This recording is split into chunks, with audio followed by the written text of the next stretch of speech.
Y Abimelec, rey de los filisteos, mirando por una ventana, vio a Isaac que acariciaba a Rebeca, su mujer. Estudiemos juntos Génesis, capítulo 26.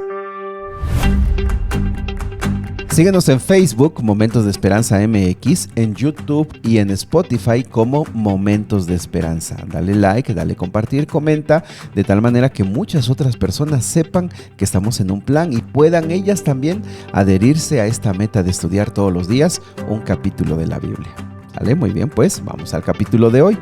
El capítulo de hoy es muy interesante ya que vemos enfocarse en la vida de Isaac, un hombre que repite algunos errores o muchos errores de su padre, Abraham, pero que también avanza bastante en el camino de la fe. En el versículo 1 y 2 dice que hubo hambre en la tierra donde él estaba, que es la zona del Negev, que dependía mucho de los temporales de agua. Y se entiende por el versículo número 2 que él pensaba ir a Egipto, pero por eso se le presenta a Jehová y le dice, no vayas a Egipto, sino que quédate en la tierra que yo te daré. Amigos, para Isaac, ir a Egipto era una respuesta lógica, era una solución práctica, era una manera correcta y por supuesto inteligente de pues salvar a la familia y a todo lo que poseía. Sin embargo, no todas las cosas lógicas y razonables son la voluntad de Dios. Y eso, mis hermanos, amigos, esto es muy, muy importante de aprender. ¿Por qué? Porque a nosotros nos cuesta regularmente la capacidad que Dios nos da, no la santificamos y reaccionamos conforme a nuestra experiencia y conforme a la inteligencia que Dios nos da. Sin embargo, esa es la clave del cristiano, ir a Dios y preguntar, Señor, ¿qué debo de hacer? Yo tengo este plan, creo que esto lo debo hacer porque, bueno, tú me has dado capacidad para pensar, pero esto es lo correcto. Mis amigos, el Señor le dice, Jehová le dice, quédate aquí. Yo te voy a bendecir. Mis amigos, ¿cuántas veces nos movemos del lugar sin siquiera pensar que es allí donde estamos o donde el Señor nos lleve, donde Él realmente nos va a bendecir? ¿Cuántas veces clamamos a Dios y decimos, Señor, pero ¿por qué no me va bien, Señor? ¿Pero por qué tú no? Bueno, es que quizá estás donde Dios no te quiere bendecir, donde no le conviene a Jehová que te bendiga porque te va a ir mal o definitivamente te vas a alejar de Él. Por eso, mis amigos, consultar a Jehová. Y insisto, no somos robots. No deberíamos pensar que cada mañana descienda un papelito del cielo diciendo tienes que hacer esto. No, lo que necesitamos es santificar nuestra capacidad intelectual, nuestra mente, nuestra sabiduría, que sea la que venga del cielo y nosotros con nuestra capacidad podamos tomar las decisiones más correctas. Del versículo número 3 al versículo número 5 se le repiten a Isaac las promesas que se le hicieron a Abraham, de que se le va a bendecir, será bendita su descendencia, se le dará la tierra, se multiplicará su descendencia como las estrellas del cielo y en ellos como descendencias bendecirán a todas las naciones. Pero hay algo muy importante en el versículo número 5 y es que dice que Abraham oyó la voz de Dios, de Jehová, y guardó mi precepto, mis mandamientos, mis estatutos y mis leyes. Estas palabras que aquí se usan se refieren a los 10 mandamientos, se refieren también a las leyes y preceptos que tenían que ver con los sacrificios. Lo que aquí está diciendo es que Abraham guardó los mandamientos que más adelante los escribiría Moisés, los 10 mandamientos en las tablas, y también que ellos ya guardaban los ritos de los sacrificios. Mis amigos, lo que implica es que las leyes, la ley de los 10 mandamientos llegó antes y la conocieron antes los patriarcas, antes de que fueran escritas en el monte Sinaí. Lo que vemos aquí, mis amigos, es que las promesas de Dios se creen por fe, pero se ve en nuestra obediencia si realmente estamos comprometidos con Dios. Recordemos, eso lo vimos en el Nuevo Testamento varias veces. La fe da evidencia a través de las acciones. La fe de veras se ve cuando la ponemos en práctica. Y si no se pone en práctica es porque no es una fe correcta. Ojo con eso, es muy importante porque actualmente se está predicando mucho en muchas iglesias que se dicen cristianas el hecho de tener una fe sin compromiso, una fe sin transformación, una fe sin un cambio de vida y se ve la obediencia como algo legalista, como algo humano, cuando aquí lo que vemos es que la verdadera fe se manifiesta en una vida de obediencia, no por honrar nuestro nombre, sino porque el Espíritu Santo está cambiando el corazón. También el versículo número 6 al versículo número 11 nos cuenta cómo Isaac obedeció, se quedó en la zona de Gerar. Esta zona es filistea. Acuérdense cómo los filisteos a lo largo de la historia del pueblo fueron enemigos y siempre les trajeron problemas. Bueno, aquí se ve nuevamente. Habían pasado cerca de 100 años, 97 años para ser exactos, en que Abraham había hecho un compromiso con Gerar, con Abimelech. Bueno, ahora vuelven a ir para allá. Pero aquí se repite un problema del pasado. Llegando a esta zona de Gerar, Isaac tuvo miedo. Ojo, esa palabra miedo también la tuvo varias veces su papá. Y le dice, ¿sabes qué? Le dice a su mujer, ¿sabes qué? Di que eres mi hermana, porque tengo temor de que me vayan a matar, porque eres muy hermosa. Pero las cosas, las mentiras, como lo sabemos, y el engaño nunca duran para siempre. Estaban varios días, versículo 8, que Abimelech, el rey de los filisteos, Abimelech no es un nombre, se considera que es como un título. Estaba él viendo por la ventana y ¿sabes qué fue? Que vio desde la altura, quizá un segundo piso, que vio a Isaac que acariciaba a su mujer. Se dio cuenta que esta no era su hermana y entonces lo confronta y le dice, ¿sabes qué? Nos podrías haber metido, versículo 10, en un gran pecado. Cualquiera de estos hubiera podido dormir con tu mujer y nos hubieras traído pecado. Y entonces les dijo, nadie toque a esta mujer y a este hombre. Miren, amigos, esto es muy importante. ¿Por qué? Porque vemos que nuestros errores, nuestros malos hábitos, nuestros defectos como padres, como abuelos, los heredamos. Y es que eso nosotros no lo tomamos en cuenta. Muchas veces nos gustaría que los malos hábitos que nosotros tenemos, nuestros defectos, podríamos decir, bueno, déjenme, yo tengo estos errores. No, es que la influencia es muy grande y con frecuencia y casi siempre son tan heredados por los hijos que a veces cuando ya nuestros días se acaban decimos, ¿cómo no tuve el valor y la fuerza para dejar esto?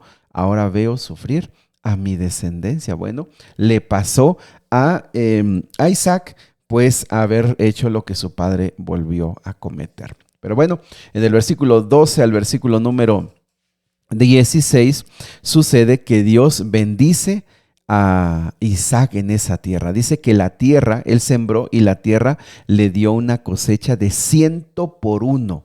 Ojo, esta era como una medida para ver cuánto produjo. Sabes que los estudios dicen que lo más que esas tierras daban era 30 por 1 hasta 50 por 1. Pero Isaac cosechó 100 por 1. Dice el versículo 13 que el varón se enriqueció, fue prosperado y se engrandeció hasta hacerse muy poderoso. Tuvo ovejas, tuvo vacas, tuvo mucha labranza y tanto que los filisteos tuvieron envidia. Apreciados amigos, si nosotros al leer esto dijéramos, a mí me encantaría la vida de Isaac, mis amigos, un compromiso con Dios, un pacto con Dios, el pacto del bautismo, el pacto de fidelidad de diezmos y ofrendas, el pacto de poner en primer lugar a Dios siempre, es lo que nosotros necesitamos y una fe que se manifieste en nuestra vida diaria obedeciendo al Señor. Ojo, ojo, el problema de la obediencia, muchos todavía al escuchar obediencia les da cosquillas, dicen, no, es que eso es comprar. No, cuando tú tienes una fe que se manifiesta en tu obediencia, es un círculo completo, cerrado. ¿Quieres ponerlo a prueba? El Señor ha dicho, ponme a prueba, verás si no te bendigo. Este hombre llegó a ser tan poderoso, Isaac llegó a ser tan poderoso, versículo 15 y 16, que los de Abimelech le dijeron, ¿sabes qué? Mejor vete a otro lado, ya eres muy poderoso y mejor busca otro lugar. Apreciados amigos, como la envidia de estos hombres, en vez de tomarlo como un socio, pues dijeron, pues si se va a hacer muy grande, nos va a conquistar, a destruir y mejor vete. Versículo 17, el versículo 22, se deja ver el carácter de Isaac. ¿Por qué? Porque él llega a un lugar, abre un pozo. De hecho, en la región donde él anduvo, pues había estado su padre años atrás. Y entonces a donde él llega encuentra los pozos cerrados, otros pozos que Abraham había hecho, los tapan cuando llega él, de tal manera que él se va desplazando. Abre un pozo, vienen a darle pleito, se mueve. Abre otro pozo, vienen a hacerle pleito, se mueve. Lo que vemos aquí es el carácter de Isaac de no buscar conflicto. No buscar conflicto, aunque tenía derechos, porque unos pozos los había abierto su padre, otros él estaba abriéndolos, pero le estaban dando guerra, de tal forma que llegó un momento en que se alejó tanto que abre un pozo que le llaman de Rehobot, donde ya no le molestaron, y entonces allí Jehová lo prosperó y lo fructificó en esa tierra. Amigos queridos, la paz. A veces nosotros, y ojo, esto es muy sensible. ¿Por qué? Porque hay muchas veces que en la vida nosotros tenemos derechos, pero hay personas que pasando sobre nuestros derechos nos hacen problemas, nos hacen guerra. Y lo que hace Isaac es: mejor me alejo, mejor evito estos problemas, no quiero estos conflictos. A veces en nuestra naturaleza humana nos cuesta comprender esta verdad bíblica que vivió este personaje. Muy bien, llegó hasta Beerseba. Y ahí se le apareció Jehová de noche y le dijo: yo soy Jehová. Versículo 23, Dios de Abraham tu padre, no temas. Fíjense cómo el ser humano necesita tanto que el Señor le diga: no tengas miedo. Creo que usted y yo necesitamos tanto leer estas frases y decir: es para mí, porque yo tengo temor y frustración y ansiedad por el futuro. Dice: yo estoy contigo, te bendeciré, multiplicaré tu descendencia por amor de Abraham mi siervo. Y fíjense, allí edifica un altar y allí pone su planta y ahí se queda. Ahí se le manifestó Jehová, allí tiene un pozo, allí está siendo bendecido. Quédate allí, donde te encuentras con Jehová, quédate, no te muevas. Donde el Señor te quiere bendecir, no te muevas. Mis amigos, ¿por qué nosotros nos cuesta tanto entender dónde están los planes de Dios? Nuestro corazón a veces está tan cerrado que no entendemos que el Señor quiere bendecirnos, se nos manifiesta y no lo vemos. Así que allí edifica un altar. Del versículo 26 al versículo número 32 vienen los días buenos. ¿Por qué? Porque Abimelec viene desde Gerar y le dice: ¿saben qué? Venimos a verte. Viene el capitán del ejército, un amigo íntimo del rey, y le dice: ¿sabes qué? Isaac, oye, pero ¿por qué vienen a mí? Si ustedes me aborrecían, me echaron de entre ustedes. Y fíjate la respuesta: hemos visto que Jehová está contigo y dijimos: haya juramento entre él y nosotros y haremos un pacto contigo. Qué interesante, vienen los días de paz. Había pasado varios, pues no sé cuánto tiempo exactamente, pero había habido muchos conflictos, muchos movimientos buscando tranquilidad. Pero ahora los enemigos, al ver la grandeza y la fortaleza y la bendición de Dios sobre este hombre, dice: queremos hacer pacto contigo. Y fíjate, Isaac no reclama, Isaac no les echa en cara todos los detalles, simplemente dice: bueno, no entiendo bien si ustedes no me querían, porque ahora me buscan. Pero él tenía mucho que reclamarles, pero mejor les sirve un banquete, lo que era clásico y era la tradición de ese tiempo. ¿Sabes qué? Primero se come bien. Recuerden que solo se puede comer con aquellos que consideras que son tus amigos o que van a ser tus amigos. Y al terminar durmieron, y al siguiente día en la madrugada se levantaron, hicieron pacto y se fueron. Fíjate, se acabaron los enemigos y no terminan las buenas noticias, porque el versículo 32 dice que en aquel mismo día los criados de Isaac llegaron diciéndole: abrimos un pozo y encontramos agua. Por eso ese lugar se llamó Beerseba. Más adelante, para designar el territorio de Israel, se dirá desde Dan, que es en el norte, hasta Beerseba, que es en el sur, en honor a esto, a este juramento, a este pozo que llegó en este momento de alegría y gozo. Apreciados amigos, hay momentos también en los que cosechamos y en los que vemos la mano de Dios y decimos: el Señor está conmigo. No, siempre ha estado contigo, solo que ahora vemos más palpables sus bendiciones. Mis amigos, el versículo 34-35 termina muy triste. Podríamos hablar mucho, pero ya no tenemos tiempo.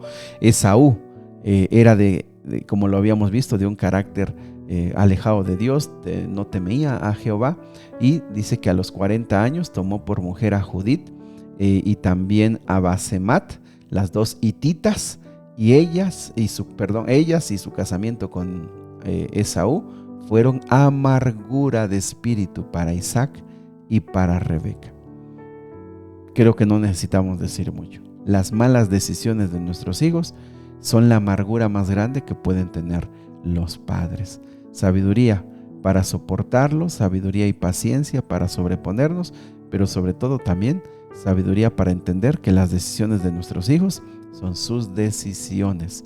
Y quizá esto aminore la amargura, aunque la verdad nunca se va la amargura al ver a nuestros hijos perdidos o al verlos en problemas en los cuales se han metido. Querido Padre Celestial, queremos vivir en un pacto contigo, en un compromiso. Queremos saber que tú estás con nosotros a lo largo de nuestra vida.